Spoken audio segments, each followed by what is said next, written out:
মাদারীপুরের অহনা ভূতের গল্প তো মনে হয় সবাই জানেন।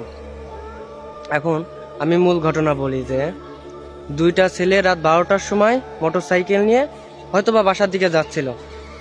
তো হঠাৎ তারা দেখতে পায় যে গাছের নিচেই একটা মেয়ে কান্না করতেছে।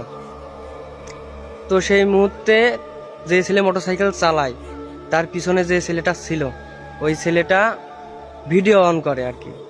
তো তারপরে তারা মোটরসাইকেল থেকে নেমে তারা ওই কান্না যেদিকে হয় ওই দিকে যায় আর কি।